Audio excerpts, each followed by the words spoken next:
Strike in the nails, soldiers, and let our guests see the reality of our good Roman justice. The speaker wrapped his purple cloak closer about his powerful frame and settled back into his official chair, much as he might have settled back in his seat at the Circus Maximus to enjoy the clash of gladiatorial swords. Realization of power colored his every move. Wedded pride was necessary to Roman satisfaction, and Titus Sulla was justly proud, for he was military governor of Iberacum and answerable only to the Emperor of Rome. He was a strongly built man of medium height with the hawk-like features of the purebred Roman. Now a mocking smile curved his full lips, increasing the arrogance of his haughty aspect. Distinctly military in appearance, he wore the golden-scaled corselet and chaste breastplate of his rank, with the short stabbing sword at his belt, and he held on his knee the silvered helmet with its plumed crest. Behind him stood a clump of impassive soldiers with shield and spear, blond titans from the Rhineland.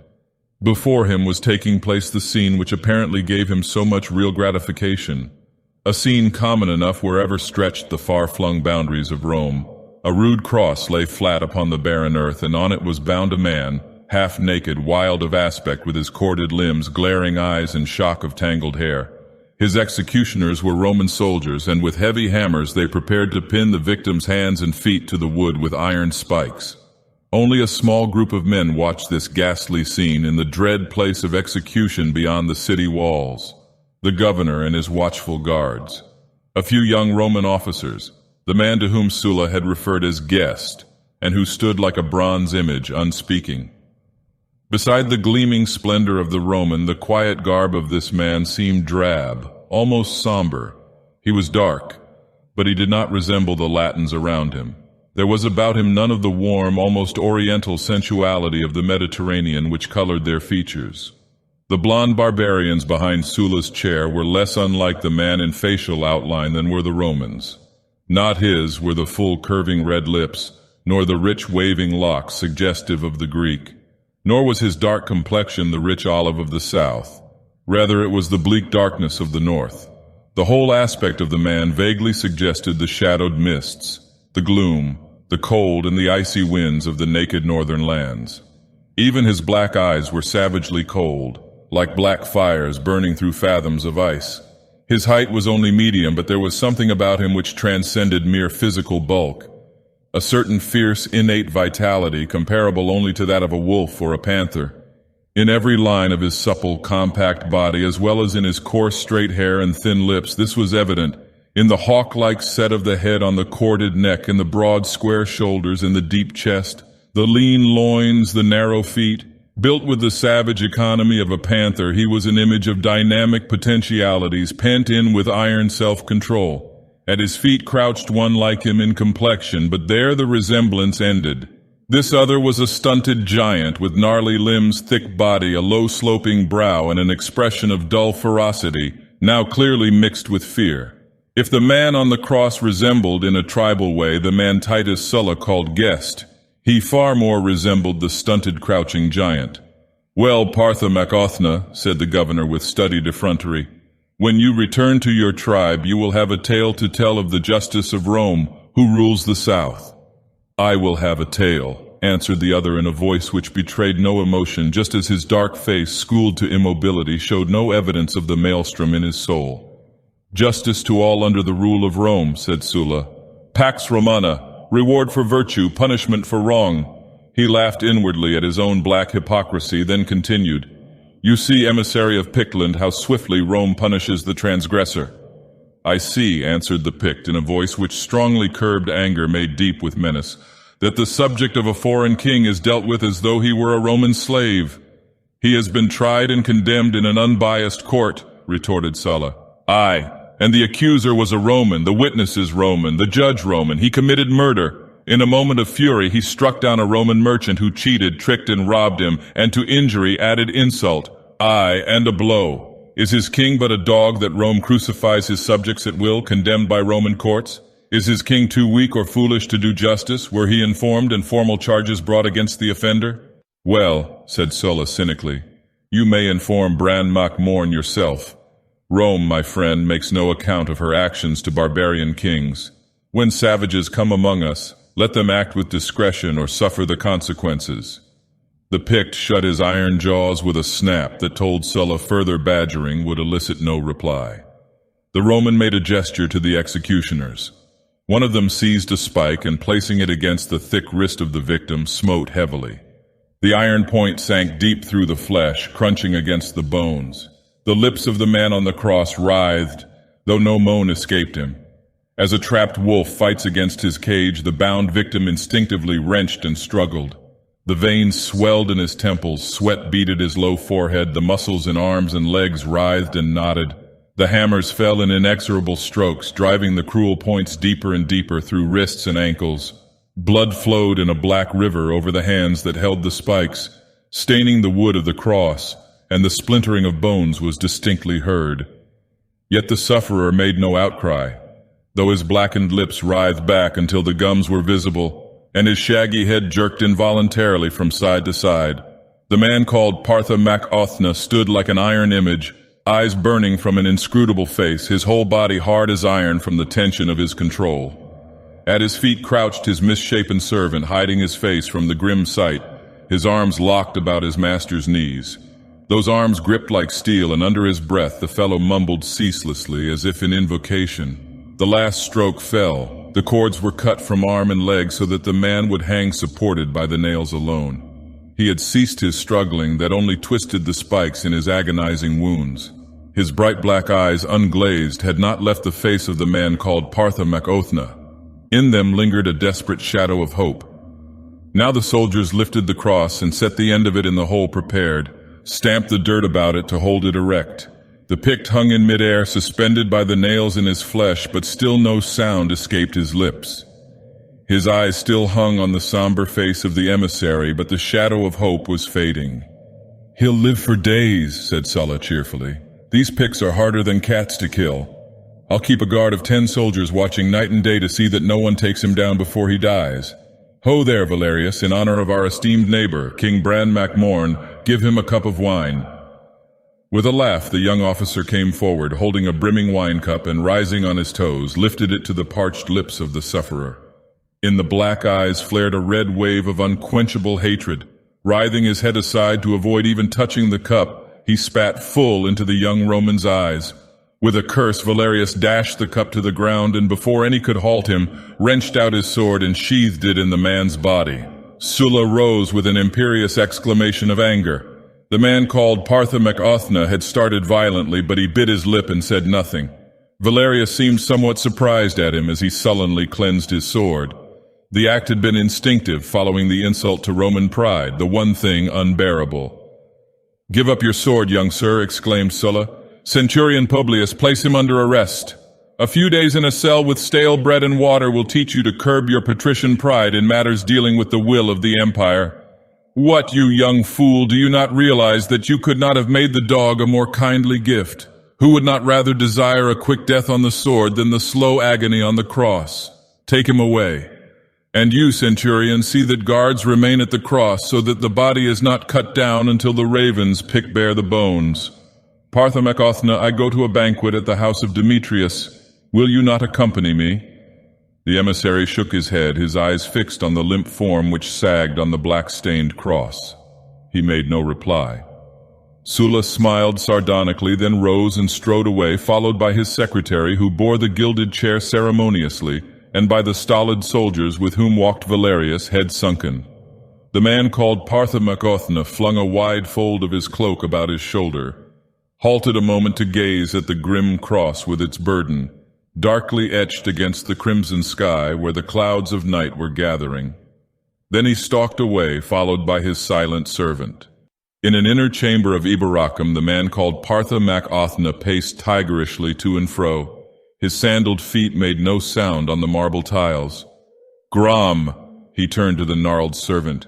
"Well, I know why you held my knees so tightly. Why you muttered aid of the moon woman. You feared I would lose my self-control and make a mad attempt to succor that poor wretch. By the gods, I believe that was what the dog Roman wished. His iron-cased watchdogs watched me narrowly, I know, and his baiting was harder to bear than ordinarily. Gods black and white, dark and light." He shook his clenched fists above his head in the black gust of his passion. that I should stand by and see a man of mine butchered on a Roman cross, without justice and with no more trial than that farce. Black gods of Reliae, even you would I invoke to the ruin and destruction of those butchers. I swear by the nameless ones, men shall die howling for that deed, and Rome shall cry out as a woman in the dark who treads upon an adder. He knew you, master, said Grom. The other dropped his head and covered his eyes with a gesture of savage pain. His eyes will haunt me when I lie dying. Aye, he knew me. And almost until the last, I read in his eyes the hope that I might aid him. Gods and devils, is Rome to butcher my people beneath my very eyes? Then I am not king, but dog. Not so loud in the name of all the gods, exclaimed Grom in affright. Did these Romans suspect you were Bran MacMorn, they would nail you on a cross beside that other. They will know it ere long, grimly answered the king. Too long I have lingered here in the guise of an emissary, spying upon mine enemies. They have thought to play with me, these Romans, masking their contempt and scorn only under polished satire. Rome is courteous to barbarian ambassadors. They give us fine houses to live in, offer us slaves, pander to our lusts with women and gold and wine and games, but all the while they laugh at us. Their very courtesy is an insult, and sometimes, as today, their contempt discards all veneer. Bah! I've seen through their baitings, have remained imperturbably serene and swallowed their studied insults. But this, by the fiends of hell, this is beyond human endurance. My people look to me. If I fail them, if I fail even one, even the lowest of my people, who will aid them? To whom shall they turn? By the gods, I'll answer the jibes of these Roman dogs with black shaft and trenchant steel. And the chief with the plumes? Grom meant the governor, and his gutturals thrummed with the bloodlust. He dies? He flicked out a length of steel. Bran scowled. Easier said than done. He dies, but how may I reach him? By day his German guards keep at his back. By night they stand at door and window. He has many enemies, Romans as well as barbarians. Many a Briton would gladly slit his throat. Grom seized Bran's garment, stammering as fierce eagerness broke the bonds of his inarticulate nature. Let me go, master. My life is worth nothing. I will cut him down in the midst of his warriors. Bran smiled fiercely and clapped his hand on the stunted giant's shoulder with a force that would have felled a lesser man. Nay, old war dog, I have too much need of thee. You shall not throw your life away uselessly. Sulla would read the intent in your eyes, besides, and the javelins of his Teutons would be through you ere you could reach him. Not by the dagger in the dark will we strike this Roman, not by the venom in the cup, nor the shaft from the ambush. The king turned and paced the floor a moment, his head bent in thought. Slowly his eyes grew murky with a thought so fearful he did not speak it aloud to the waiting warrior. I have become somewhat familiar with the maze of Roman politics during my stay in this accursed waste of mud and marble, said he. During a war on the wall, Titus Sulla, as governor of this province, is supposed to hasten thither with his centuries. But this Sulla does not do. He is no coward, but the bravest avoid certain things. To each man, however bold, his own particular fear. So he sends in his place Caius Camillus, who in times of peace patrols the fens of the west, lest the Britons break over the border. And Sulla takes his place in the Tower of Trajan. Ha! He whirled and gripped Grom with steely fingers. Grom, take the red stallion and ride north. Let no grass grow under the stallion's hoofs. Ride to Cormac Nacanot and tell him to sweep the frontier with sword and torch. Let his wild gales feast their fill of slaughter. After a time I will be with him, but for a time I have affairs in the west. Grom's black eyes gleamed and he made a passionate gesture with his crooked hand, an instinctive move of savagery. Bran drew a heavy bronze seal from beneath his tunic. This is my safe conduct as an emissary to Roman courts, he said grimly. It will open all gates between this house and Baldur. If any official questions you too closely, here. Lifting the lid of an iron-bound chest, Bran took out a small, heavy leather bag which he gave into the hands of the warrior. When all keys fail at a gate, said he, try a golden key, go now. There were no ceremonious farewells between the barbarian king and his barbarian vassal. Grom flung up his arm in a gesture of salute, then turning he hurried out. Bran stepped to a barred window and gazed out into the moonlit streets. Wait until the moon sets, he muttered grimly. Then I'll take the road to hell. but before I go I have a debt to pay." The stealthy clink of a hoof on the flags reached him. "With the safe conduct in gold, not even Rome can hold a Pictish reaver," muttered the king. "Now I'll sleep until the moon sets." With a snarl at the marble frieze-work and fluted columns as symbols of Rome, he flung himself down on a couch from which he had long since impatiently torn the cushions and silk stuffs, as too soft for his hard body. Hate and the black passion of vengeance seethed in him, yet he went instantly to sleep. The first lesson he had learned in his bitter hard life was to snatch sleep any time he could, like a wolf that snatches sleep on the hunting trail. Generally his slumber was as light and dreamless as a panther's, but tonight it was otherwise. He sank into fleecy gray fathoms of slumber, and in a timeless, misty realm of shadows he met the tall, lean, white-bearded figure of old Gonar, the priest of the moon, high counselor to the king. And Bran stood aghast, for Gonar's face was white as driven snow, and he shook as with ague. Well might Bran stand appalled, for in all the years of his life he had never before seen Gonar the Wise show any sign of fear. "What now, old one?" asked the king. "Goes all well in Baldur?" "All is well in Baldur, where my body lies sleeping," answered old Gonar. "Across the void I have come to battle with you for your soul. King, are you mad, this thought you have thought in your brain?" "Gonar," answered Bran somberly, "this day I stood still and watched a man of mine die on the cross of Rome. What his name or his rank I do not know. I do not care. He might have been a faithful, unknown warrior of mine. He might have been an outlaw. I only know that he was mine. The first scents he knew were the scents of the heather. The first light he saw was the sunrise on the Pictish hills. He belonged to me, not to Rome. If punishment was just, then none but me should have dealt it.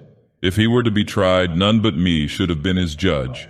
The same blood flowed in our veins, the same fire maddened our brains. In infancy we listened to the same old tales, and in youth we sang the same old songs. He was bound to my heartstrings as every man and every woman and every child of Pictland is bound. It was mine to protect him, now it is mine to avenge him." "But in the name of the gods," Bran expostulated the wizard, "take your vengeance in another way. Return to the heather, mass your warriors, join with Cormac and his Gaels, and spread a sea of blood and flame the length of the Great Wall." "All that I will do," grimly answered Bran, "but now, I will have a vengeance such as no Roman ever dreamed of. Ha! What do they know of the mysteries of this ancient isle which sheltered strange life long before Rome rose from the marshes of the Tiber? Bran, there are weapons too foul to use, even against Rome." Bran barked short and sharp as a jackal. "Ha! There are no weapons I would not use against Rome. My back is at the wall. By the blood of the fiends, has Rome fought me fair? Bah, I am a barbarian king with a wolfskin mantle and an iron crown, fighting with my handful of bows and broken pikes against the queen of the world. What have I? The heather hills, the wattle huts, the spears of my shock-headed tribesmen, and I fight Rome with her armored legions, her broad fertile plains and rich seas, her mountains and her rivers and her gleaming cities, her wealth, her steel, her gold, her mastery and her wrath.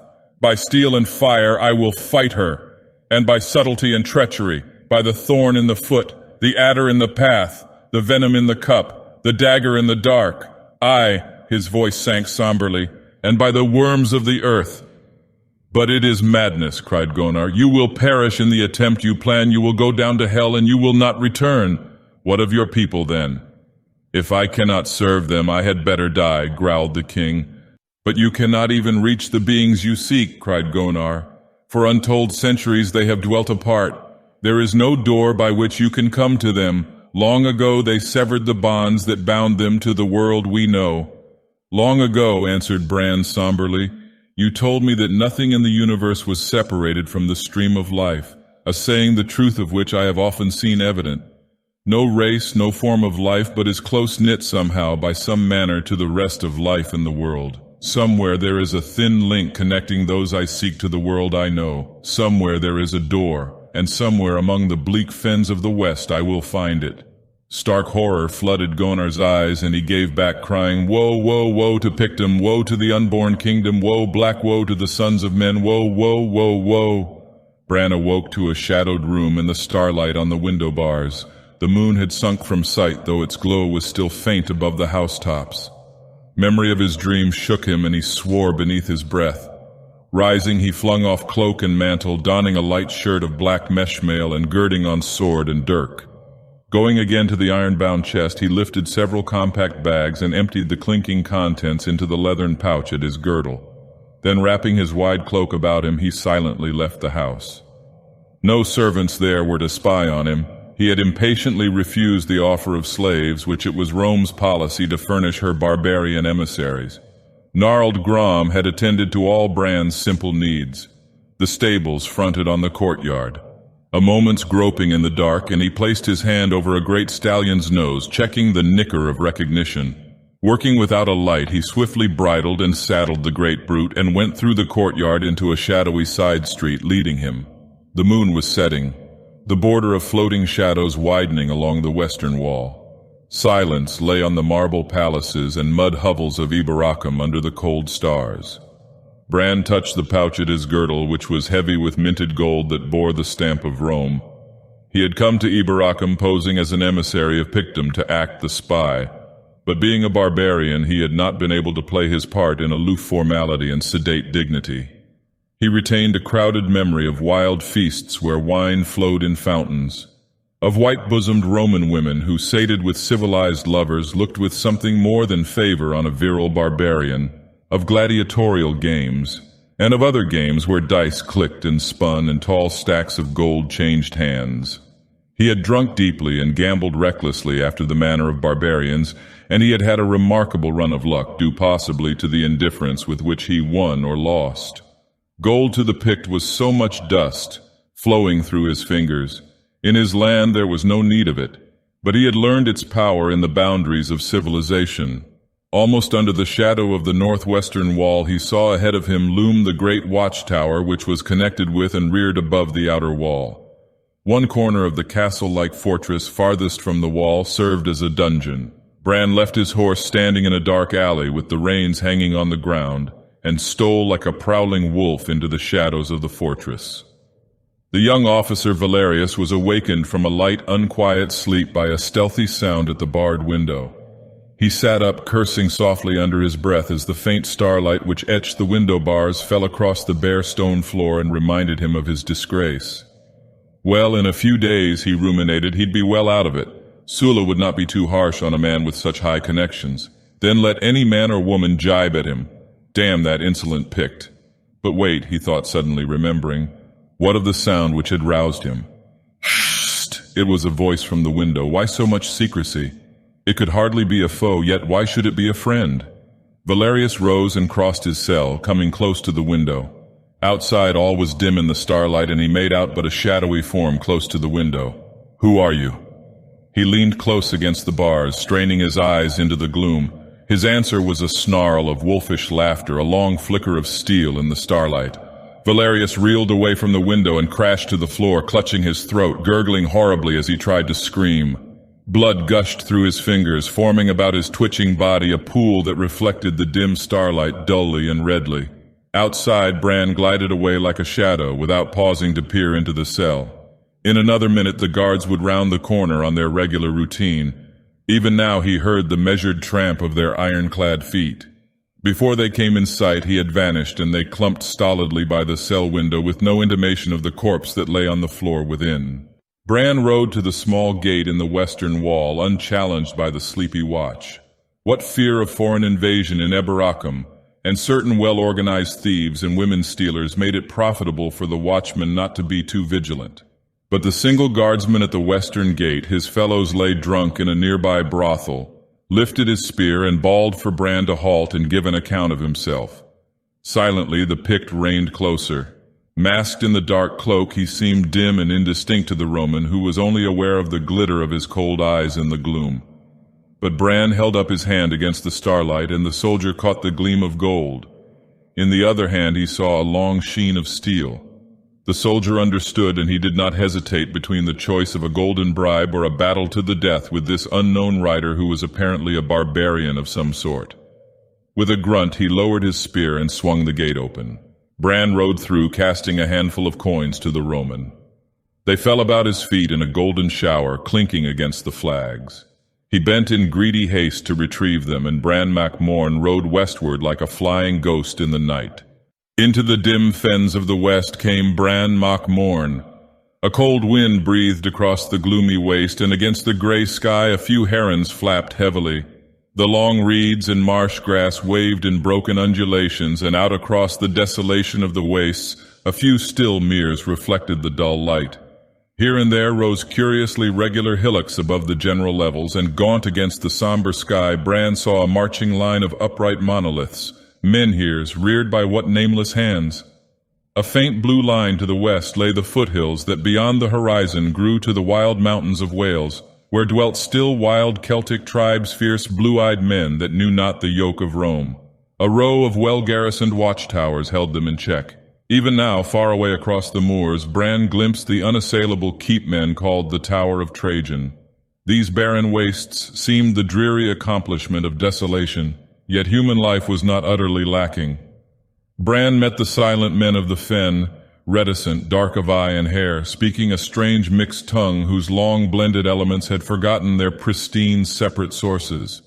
Bran recognized a certain kinship in these people to himself, but he looked on them with the scorn of a pure-blooded patrician for men of mixed strains. Not that the common people of Caledonia were altogether pure-blooded. They got their stocky bodies and massive limbs from a primitive Teutonic race, which had found its way into the northern tip of the Isle even before the Celtic conquest of Britain was completed, and had been absorbed by the Picts. But the chiefs of Bran's folk had kept their blood from foreign taint since the beginnings of time, and he himself was a purebred Pict of the old race. But these fenmen, overrun repeatedly by British, Gaelic, and Roman conquerors, had assimilated blood of each, and in the process almost forgotten their original language and lineage. For Bran came of a race that was very old, which had spread over Western Europe in one vast dark empire before the coming of the Aryans, when the ancestors of the Celts, the Hellenes, and the Germans were one primal people, before the days of tribal splitting off and westward drift. Only in Caledonia, Bran brooded, had his people resisted the flood of Aryan conquest. He had heard of a Pictish people called Basques, who in the crags of the Pyrenees called themselves an unconquered race, but he knew that they had paid tribute for centuries to the ancestors of the Gaels, before these Celtic conquerors abandoned their mountain realm and set sail for Ireland. Only the Picts of Caledonia had remained free, and they had been scattered into small feuding tribes. He was the first acknowledged king in 500 years, the beginning of a new dynasty, no, a revival of an ancient dynasty under a new name. In the very teeth of Rome, he dreamed his dreams of empire. He wandered through the fens, seeking a door. Of his quest he said nothing to the dark-eyed fenmen. They told him news that drifted from mouth to mouth, a tale of war in the north, the skirl of war pipes along the winding wall, of gathering fires in the heather, of flame and smoke and rapine, and the glutting of Gaelic swords in the crimson sea of slaughter. The eagles of the legions were moving northward, and the ancient road resounded to the measured tramp of the iron-clad feet, and Bran in the fens of the west laughed, well pleased. In Eberacum, Titus Sulla gave secret word to seek out the Pictish emissary with the Gaelic name who had been under suspicion, and who had vanished the night young Valerius was found dead in his cell with his throat ripped out. Sulla felt that this sudden bursting flame of war on the wall was connected closely with his execution of a condemned Pictish criminal, and he set his spy system to work, though he felt sure that Partha mac Othna was by this time far beyond his reach. He prepared to march from Eberacum, but he did not accompany the considerable force of legionaries which he sent north. Sulla was a brave man, but each man has his own dread, and Sulla's was Cormac na Connaught, the black-haired prince of the Gaels, who had sworn to cut out the governor's heart and eat it raw. So Sulla rode with his ever-present bodyguard westward, where lay the Tower of Trajan with its warlike commander, Caius Camillus, who enjoyed nothing more than taking his superior's place when the red waves of war washed at the foot of the wall. Devious politics, but the legate of Rome seldom visited this far isle, and what of his wealth and intrigues, Titus Sulla was the highest power in Britain, and Bran, knowing all this, patiently waited his coming in the deserted hut in which he had taken up his abode. One gray evening he strode on foot across the moors, a stark figure blackly etched against the dim crimson fire of the sunset. He felt the incredible antiquity of the slumbering land, as he walked like the last man on the day after the end of the world. Yet at last he saw a token of human life, a drab hut of wattle and mud set in the reedy breast of the fen. A woman greeted him from the open door, and Bran's somber eyes narrowed with a dark suspicion. The woman was not old, yet the evil wisdom of ages was in her eyes. Her garments were ragged and scanty, her black locks tangled and unkempt, lending her an aspect of wildness well in keeping with her grim surroundings. Her red lips laughed, but there was no mirth in her laughter, only a hint of mockery, and under the lips her teeth showed sharp and pointed like fangs. "Enter, master," said she, "if you do not fear to share the roof of the witch-woman of Dagon Moor." Bran entered silently and sat him down on a broken bench while the woman busied herself with the scanty meal cooking over an open fire on the squalid hearth. He studied her lithe, almost serpentine motions, the ears which were almost pointed, the yellow eyes which slanted curiously.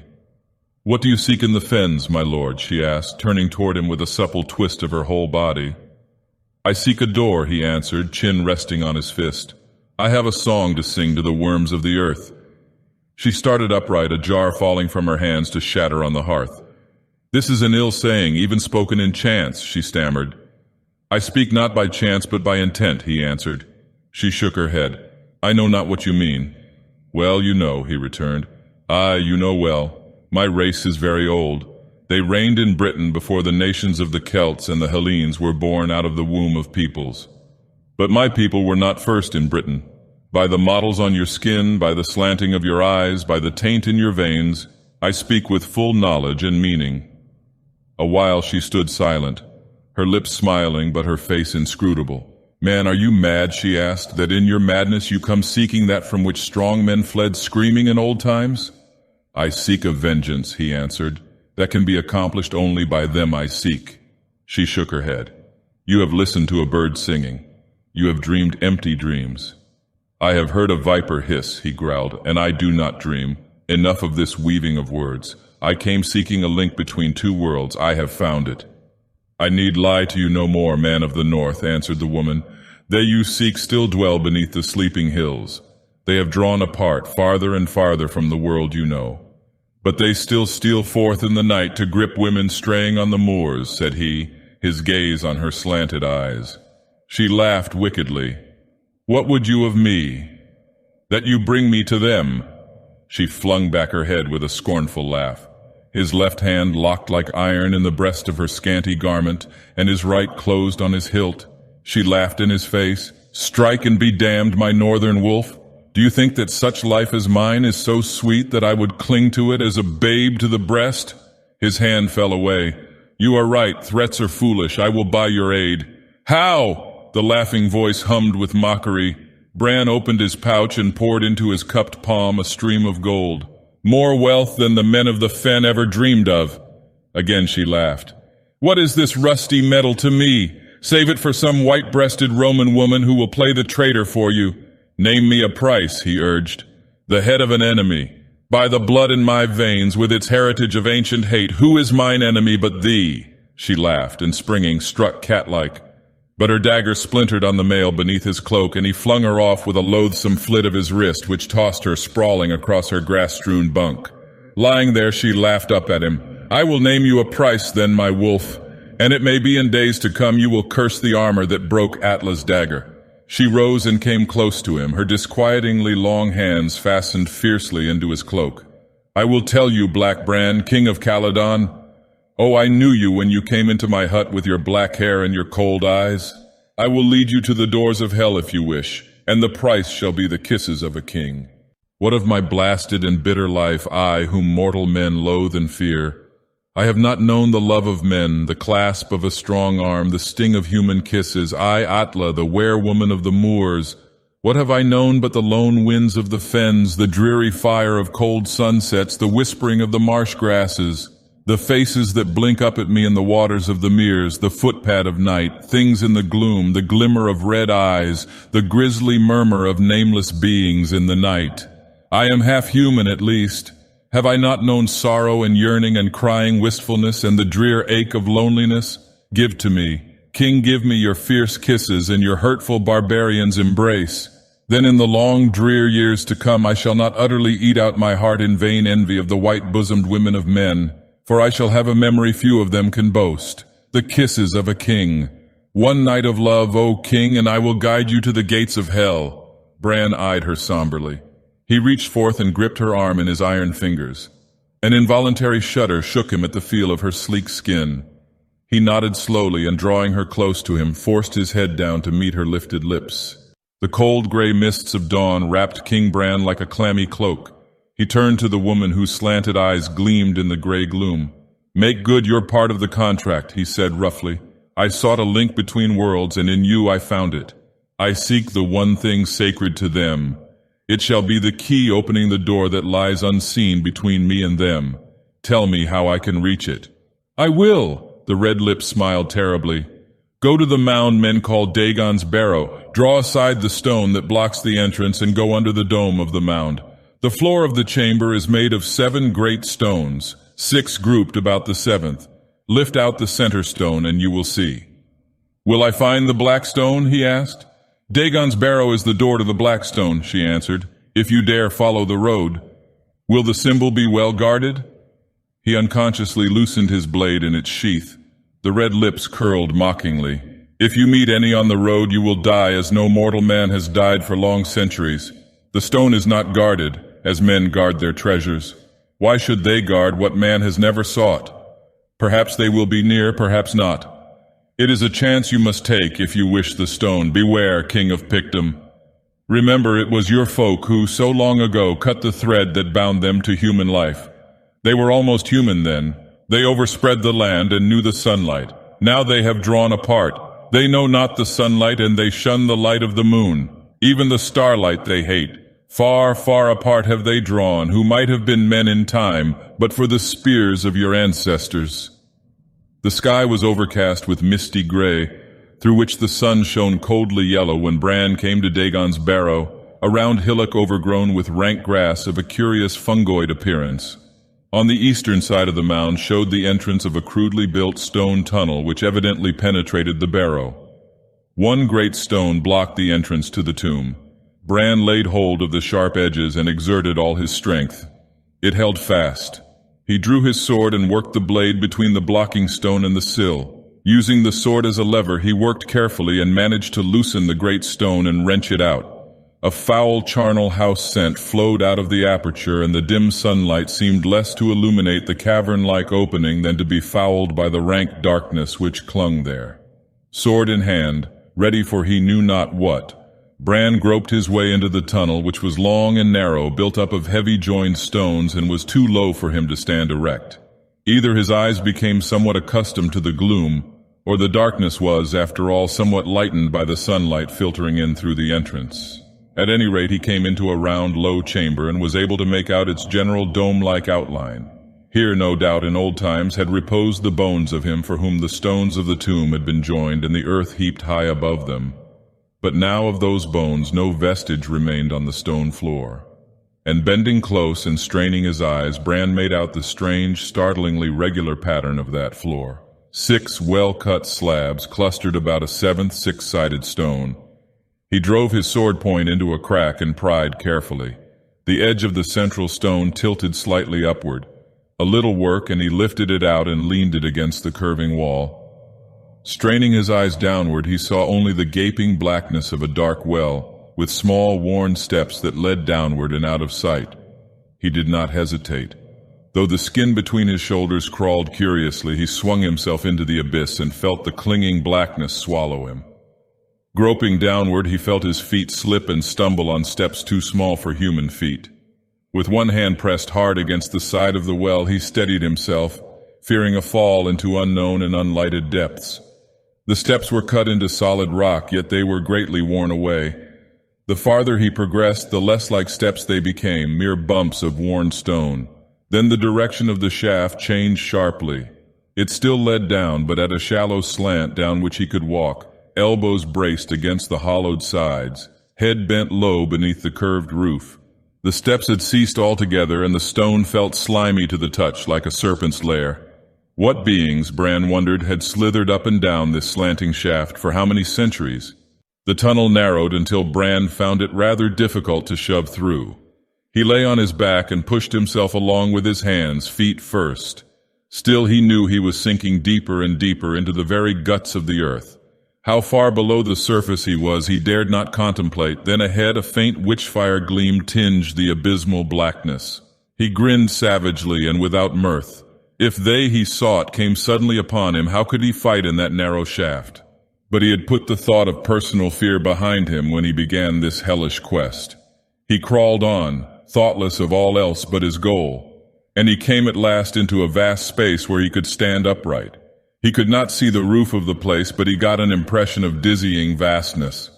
The blackness pressed in on all sides, and behind him he could see the entrance to the shaft from which he had just emerged, a black well in the darkness. But in front of him a strange, grisly radiance glowed about a grim altar built of human skulls. The source of that light he could not determine, but on the altar lay a sullen night-black object, the Black Stone.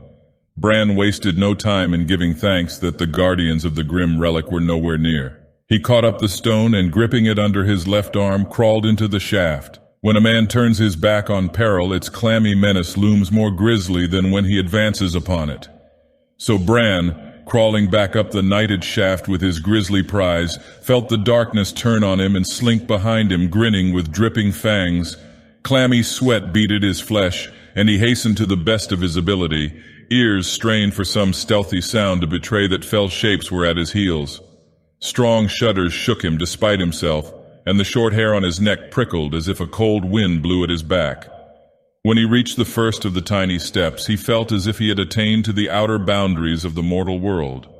Up them he went, stumbling and slipping, and with a deep gasp of relief came out into the tomb, whose spectral grayness seemed like the blaze of noon in comparison to the Stygian depths he had just traversed. He replaced the central stone and strode into the light of the outer day. And never was the cold yellow light of the sun more grateful as it dispelled the shadows of black-winged nightmares of fear and madness that seemed to have ridden him up out of the black deeps. He shoved the great blocking stone back into place, and picking up the cloak he had left at the mouth of the tomb, he wrapped it about the black stone and hurried away, a strong revulsion and loathing shaking his soul and lending wings to his strides. A gray silence brooded over the land. It was desolate as the blind side of the moon, yet Bran felt the potentialities of life under his feet in the brown earth, sleeping, but how soon to waken, and in what horrific fashion. He came through the tall masking reeds to the still deep men called Dagon's Mere. No slightest ripple ruffled the cold blue water to give evidence of the grisly monster legend said dwelt beneath. Bran closely scanned the breathless landscape. He saw no hint of life, human or unhuman. He sought the instincts of his savage soul to know if any unseen eyes fixed their lethal gaze upon him, and found no response. He was alone, as if he were the last man alive on earth. Swiftly he unwrapped the black stone, and as it lay in his hands like a solid, sullen block of darkness, he did not seek to learn the secret of its material, nor scan the cryptic characters carved thereon. Weighing it in his hands and calculating the distance, he flung it far out so that it fell almost exactly in the middle of the lake. A sullen splash, and the waters closed over it. There was a moment of shimmering flashes on the bosom of the lake. Then the blue surface stretched placid and unrippled again. The werewoman turned swiftly as Bran approached her door. Her slant eyes widened. "You, and alive and sane! I have been into hell and I have returned," he growled. "What is more, I have that which I sought." "The Black Stone?" she cried. "You really dared steal it? Where is it?" "No matter, but last night my stallion screamed in his stall, and I heard something crunch beneath his thundering hoofs, which was not the wall of the stable. And there was blood on his hoofs when I came to see, and blood on the floor of the stall, and I have heard stealthy sounds in the night and noises beneath my dirt floor as if worms burrowed deep in the earth. They know I have stolen their stone. Have you betrayed me?" She shook her head. "I keep your secret. They do not need my word to know you. The farther they have retreated from the world of men, the greater have grown their powers in other uncanny ways. Some dawn your hut will stand empty, and if men dare investigate, they will find nothing except crumbling bits of earth on the dirt floor. Bran smiled terribly. "I have not planned and toiled thus far to fall prey to the talons of vermin. If they strike me down in the night, they will never know what became of their idol, or whatever it be to them. I would speak with them." "Dare you come with me and meet them in the night?" she asked. "Thunder of all gods," he snarled. "Who are you to ask me if I dare? Lead me to them and let me bargain for a vengeance this night. The hour of retribution draws nigh. This day I saw silvered helmets and bright shields gleam across the fens. The new commander has arrived at the Tower of Trajan, and Caius Camillus has marched to the wall." That night the king went across the dark desolation of the moors with the silent werewoman. The night was thick and still, as if the land lay in ancient slumber. The stars blinked vaguely, mere points of red struggling through the unbreathing gloom. Their gleam was dimmer than the glitter in the eyes of the woman who glided beside the king. Strange thoughts shook Bran, vague, titanic, primeval. Tonight ancestral linkings with these slumbering fens stirred in his soul and troubled him with the phantasmal, eon-veiled shapes of monstrous dreams. The vast age of his race was born upon him, where now he walked an outlaw, and an alien dark-eyed kings in whose mold he was cast had reigned in old times. The Celtic and Roman invaders were as strangers to this ancient isle beside his people. Yet his race likewise had been invaders, and there was an older race than his. A race whose beginnings lay lost and hidden back beyond the dark oblivion of antiquity. Ahead of them loomed a low range of hills which formed the easternmost extremity of those straying chains which far away climbed at last to the mountains of Wales. The woman led the way up what might have been a sheep path and halted before a wide, black, gaping cave. "A door to those you seek, O king!" Her laughter rang hateful in the gloom. "Dare ye enter?" His fingers closed in her tangled locks, and he shook her viciously. "Ask me but once more if I dare," he grated, "and your head and shoulders part company. Lead on!" Her laughter was like sweet, deadly venom. They passed into the cave, and Bran struck flint and steel. The flicker of the tinder showed him a wide, dusty cavern, on the roof of which hung clusters of bats. Lighting a torch, he lifted it and scanned the shadowy recesses, seeing nothing but dust and emptiness. "Where are they?" he growled. She beckoned him to the back of the cave and leaned against the rough wall as if casually, but the king's keen eyes caught the motion of her hand pressing hard against a projecting ledge. He recoiled as a round black well gaped suddenly at his feet. Again her laughter slashed him like a keen silver knife. He held the torch to the opening and again saw small worn steps leading down.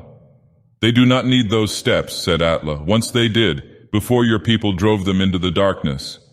But you will need them." She thrust the torch into a niche above the well. It shed a faint red light into the darkness below. She gestured into the well, and Bran loosened his sword and stepped into the shaft. As he went down into the mystery of the darkness, the light was blotted out above him, and he thought for an instant Atla had covered the opening again. Then he realized that she was descending after him. The descent was not a long one. Abruptly, Bran felt his feet on a solid floor. Atla swung down beside him and stood in the dim circle of light that drifted down the shaft. Bran could not see the limits of the place into which he had come. "Many caves in these hills," said Atla, her voice sounding small and strangely brittle in the vastness, "are but doors to greater caves which lie beneath, even as a man's words and deeds are but small indications of the dark caverns of murky thought lying behind and beneath." And now Bran was aware of movement in the gloom. The darkness was filled with stealthy noises, not like those made by any human foot. Abruptly, sparks began to flash and float in the blackness like flickering fireflies. Closer they came until they girdled him in a wide half-moon. And beyond the ring gleamed other sparks, a solid sea of them, fading away in the gloom until the farthest were mere tiny pinpoints of light. And Bran knew they were the slanted eyes of the beings who had come upon him in such numbers that his brain reeled at the contemplation and at the vastness of the cavern. Now that he faced his ancient foes, Bran knew no fear. He felt the waves of terrible menace emanating from them, the grisly hate, the inhuman threat to body, mind, and soul.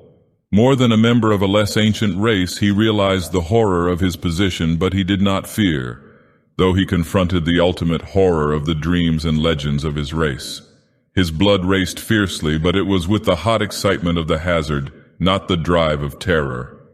"They know you have the stone, O king," said Atla, and though he knew she feared, Though he felt her physical efforts to control her trembling limbs, there was no quiver of fright in her voice. "You are in deadly peril.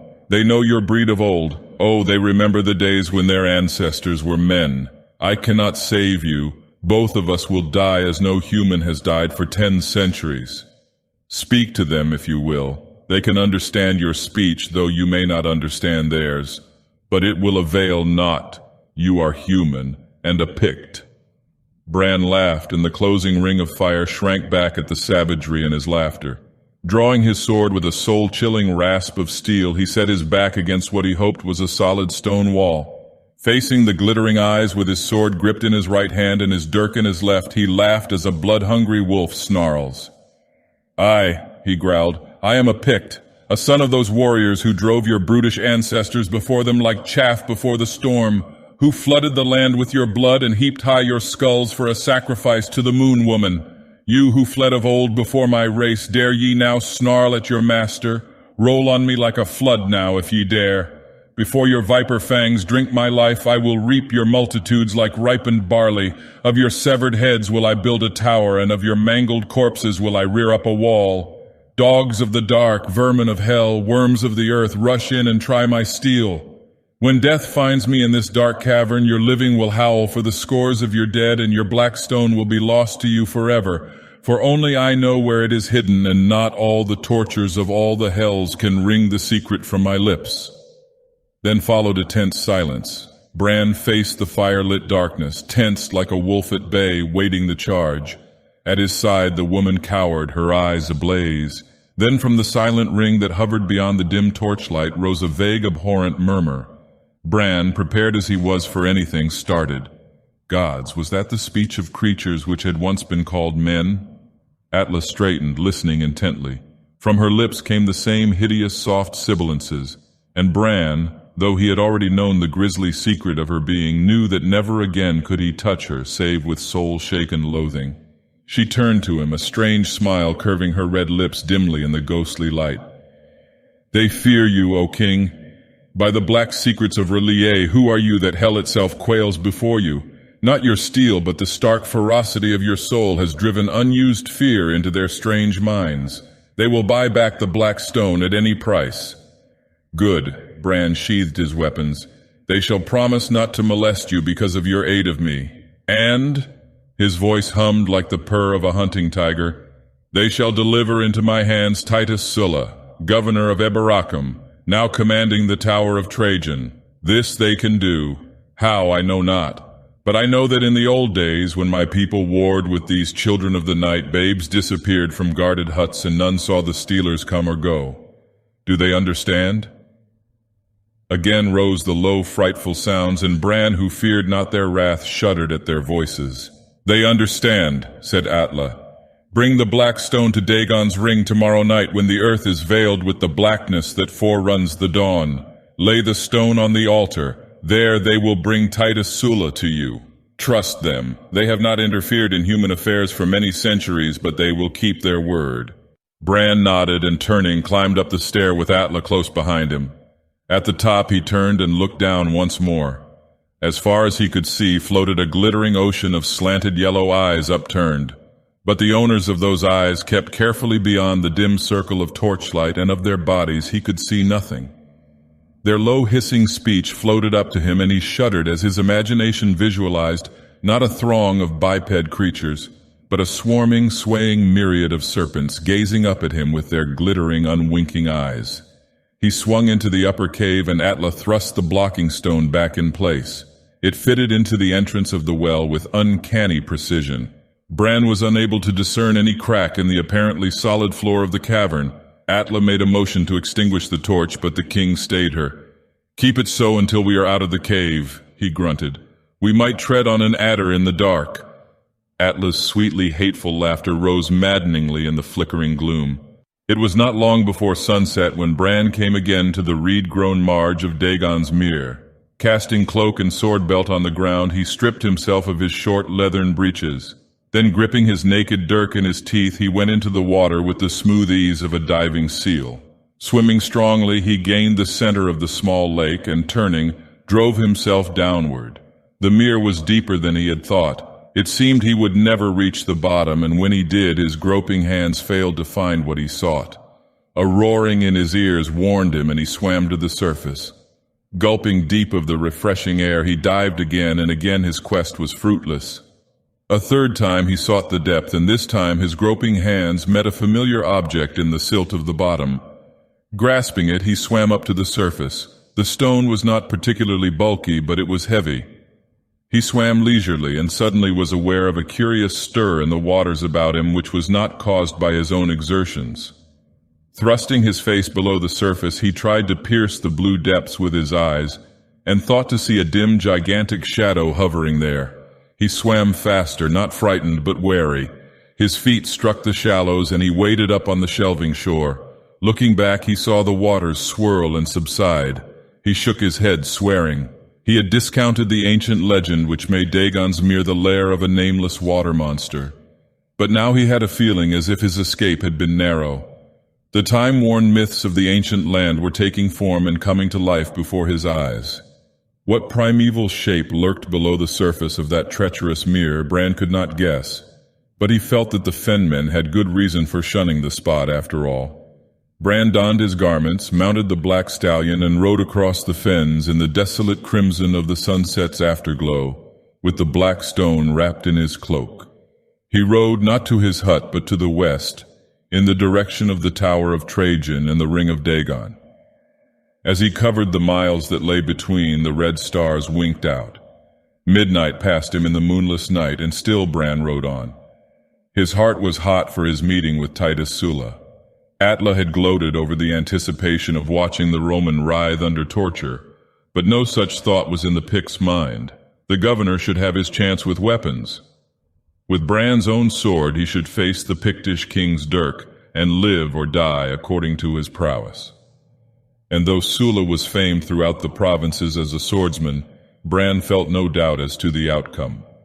Dagon's ring lay some distance from the tower, a sullen circle of tall gaunt stones planted upright, with a rough-hewn stone altar in the center. The Romans looked on these menhirs with aversion. They thought the Druids had reared them, but the Celts supposed Bran's people, the Picts, had planted them, and Bran well knew what hands reared those grim monoliths in lost ages, though for what reasons he but dimly guessed. The king did not ride straight to the ring. He was consumed with curiosity as to how his grim allies intended carrying out their promise. That they could snatch Titus Sulla from the very midst of his men, he felt sure, and he believed he knew how they would do it. He felt the gnawings of a strange misgiving, as if he had tampered with powers of unknown breadth and depth, and had loosed forces which he could not control. Each time he remembered that reptilian murmur, those slanted eyes of the night before, a cold breath passed over him. They had been abhorrent enough when his people drove them into the caverns under the hills ages ago. What had long centuries of retrogression made of them? In their nighted, subterranean life, had they retained any of the attributes of humanity at all? Some instinct prompted him to ride toward the tower. He knew he was near, but for the thick darkness he could have plainly seen its stark outline tusking the horizon. Even now he should be able to make it out dimly. An obscure, shuddersome premonition shook him, and he spurred the stallion into swift canter. And suddenly Bran staggered in his saddle as from a physical impact, so stunning was the surprise of what met his gaze. The impregnable Tower of Trajan was no more. Bran's astounded gaze rested on a gigantic pile of ruins of shattered stone and crumbled granite, from which jutted the jagged and splintered ends of broken beams. At one corner of the tumbled heap, one tower rose out of the waste of crumpled masonry, and it leaned drunkenly as if its foundations had been half cut away. Bran dismounted and walked forward, dazed by bewilderment. The moat was filled in places by fallen stones and broken pieces of mortared wall. He crossed over and came among the ruins, where, he knew only a few hours before, the flags had resounded to the martial tramp of iron-clad feet, and the walls had echoed to the clang of shields and the blast of the loud-throated trumpets. A horrific silence reigned. Almost under Bran's feet, a broken shape writhed and groaned. The king bent down to the legionary who lay in a sticky red pool of his own blood. A single glance showed the Pict that the man, horribly crushed and shattered, was dying. Lifting the bloody head, Bran placed his flask to the pulped lips, and the Roman instinctively drank deep, gulping through splintered teeth. In the dim starlight, Bran saw his glazed eyes roll. "The walls fell," muttered the dying man. "They crashed down like the skies falling on the day of doom. Ah, Jove, the skies rained shards of granite and hailstones of marble." "I have felt no earthquake shock." Bran scowled, puzzled. "It was no earthquake," muttered the Roman. "Before last dawn it began, the faint dim scratching and clawing far below the earth. We of the guard heard it, like rats burrowing or like worms hollowing out the earth. Titus laughed at us, but all day long we heard it. Then at midnight the tower quivered and seemed to settle, as if the foundations were being dug away." A shudder shook Bran Macmorn. The worms of the earth. Thousands of vermin digging like moles far below the castle, burrowing away the foundations gods. The land must be honeycombed with tunnels and caverns. These creatures were even less human than he had thought. What ghastly shapes of darkness had he invoked to his aid? "What of Titus Sulla?" he asked, again holding the flask to the legionary's lips. In that moment the dying Roman seemed to him almost like a brother. "Even as the tower shuddered, we heard a fearful scream from the governor's chamber," muttered the soldier. "We rushed there. As we broke down the door, we heard his shrieks. They seemed to recede into the bowels of the earth. We rushed in. The chamber was empty. His blood-stained sword lay on the floor. In the stone flags of the floor a black hole gaped. Then the towers reeled. The roof broke through a storm of crashing walls. I sea-rawled." A strong convulsion shook the broken figure. "Lay me down, friend," whispered the Roman. "I die." He had ceased to breathe before Bran could comply. The Pict rose, mechanically cleansing his hands. He hastened from the spot, and as he galloped over the darkened fens, the weight of the accursed Blackstone under his cloak was as the weight of a foul nightmare on a mortal breast. As he approached the ring, he saw an eerie glow within, so that the gaunt stone stood etched like the ribs of a skeleton in which a witch-fire burns. The stallion snorted and reared as Bran tied him to one of the menhirs. Carrying the stone, he strode into the grisly circle and saw Atla standing beside the altar, one hand on her hip, her sinuous body swaying in a serpentine manner. The altar glowed all over with ghastly light, and Bran knew someone, probably Atla, had rubbed it with phosphorus from some dank swamp or quagmire. He strode forward and, whipping his cloak from about the stone, flung the accursed thing onto the altar. "I have fulfilled my part of the contract," he growled. "And they theirs," she retorted. "Look, they come." He wheeled, his hand instinctively dropping to his sword. Outside the ring, the great stallion screamed savagely and reared against his tether. The night wind moaned through the waving grass, and an abhorrent soft hissing mingled with it. Between the menhirs flowed a dark tide of shadows, unstable and chaotic. The ring filled with glittering eyes which hovered beyond the dim elusive circle of illumination cast by the phosphorescent altar. Somewhere in the darkness a human voice tittered and gibbered idiotically. Bran stiffened, the shadows of a horror clawing at his soul. He strained his eyes, trying to make out the shapes of those who ringed him, but he glimpsed only billowing masses of shadow which heaved and writhed and squirmed with almost fluid consistency. "Let them make good their bargain," he exclaimed angrily. "Then see, O king," cried Atla in a voice of piercing mockery.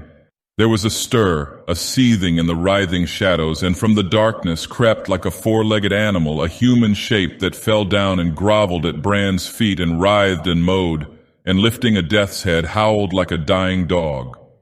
In the ghastly light, Bran, soul-shaken, saw the blank, glassy eyes, the bloodless features, the loose, writhing, froth-covered lips of sheer lunacy. Gods, was this Titus Sulla, the proud lord of life and death in Ibarakim's proud city? Bran bared his sword. "I had thought to give this stroke in vengeance," he said somberly. "I give it in mercy. Veil Caesar." The steel flashed in the eerie light, and Sulla's head rolled to the foot of the glowing altar, where it lay staring up at the shadowed sky. "They harmed him not!" Atla's hateful laugh slashed the sick silence. "It was what he saw and came to know that broke his brain. Like all his heavy-footed race, he knew nothing of the secrets of this ancient land. This night he has been dragged through the deepest pits of hell, where even you might have blenched. Well for the Romans that they know not the secrets of this accursed land," Bran roared, maddened. with its monster-haunted meres, its foul witch-women, and its lost caverns and subterranean realms where spawn in the darkness shapes of hell. "Are they more foul than a mortal who seeks their aid?" cried Atla with a shriek of fearful mirth. "Give them their black stone." A cataclysmic loathing shook Bran's soul with red fury. "Aye, take your cursed stone," he roared, snatching it from the altar and dashing it among the shadows with such savagery that bones snapped under its impact. A hurried babble of grisly tongues rose and the shadows heaved in turmoil. One segment of the mass detached itself for an instant, and Bran cried out in fierce revulsion, though he caught only a fleeting glimpse of the thing, had only a brief impression of a broad, strangely flattened head, pendulous writhing lips that bared curved pointed fangs, and a hideously misshapen dwarfish body that seemed mottled, all set off by those unwinking reptilian eyes. Gods! The myths had prepared him for horror in human aspect, horror induced by bestial visage and stunted deformity. But this was the horror of nightmare in the night. "Go back to hell and take your idol with you," he yelled, brandishing his clenched fist to the skies, as the thick shadows receded, flowing back and away from him like the foul waters of some black flood. "Your ancestors were men, though strange and monstrous, but gods, ye have become in ghastly fact what my people called ye in scorn.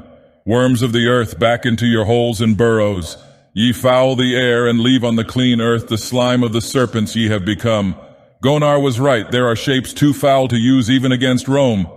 He sprang from the ring as a man flees the touch of a coiling snake and tore the stallion free. At his elbow, Atla was shrieking with fearful laughter, all human attributes dropped from her like a cloak in the night. "King of Pictlin," she cried, "king of fools, do you blench at so small a thing? Stay and let me show you real fruits of the pits. Ha, ha, ha! Run, fool, run. But you are stained with the taint. You have called them forth, and they will remember, and in their own time they will come to you again." He yelled a wordless curse and struck her savagely in the mouth with his open hand. She staggered, blood starting from her lips, but her fiendish laughter only rose higher.